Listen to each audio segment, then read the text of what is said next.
ମାଛ ଚାଷଠାରୁ ଛତୁ ଚାଷ ଯାଏ କଲେଣି ବଡ଼ି ତିଆରଠୁ ଚଢ଼ି ଫ୍ୟାକ୍ଟ୍ରି ଯାଏ ଗଲେଣି ଆଉ ତେମେ ପୁରା ମାଇପେ ଆଜି ଗ୍ରୁପ ଲୋନ୍ ଆଣି ଖାଇଦେଇ ଚିତା କରି ବୁଲିବ କଣ ମୁଁ ଏକା ଖାଇଛି ନା କଣ ଯେତେବେଳେ ଲୋନ୍ ପାଇଲି 6 ମାସ କ୍ଷୀର କାଟ କରି ପିଇଛ କାଠକୁ ଢିକି ଭାବୁଛ ପରା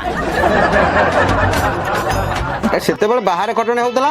ଘରେ ଆସି ରାତିରେ ଖଟଣି ହେଉଥିଲା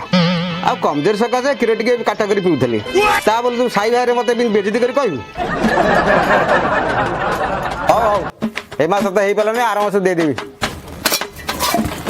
ହଁ ତମ ବା ଏକ ତ 4 ମାସ ହେଲା କହିଲଣି କାଲି ସକାଳେ 12 ମାଇପା ଆସି ମୋ ପିଣ୍ଡାରେ ବସିବେ ମୋ ହାତରୁ କାଚ କାଢ଼ିବି ମୁଁ କ'ଣ କରିବି ସିଧା ଲୁଗାପଟା କାଢ଼ି ସିଧା ଛାତକୁ ପଳେଇବି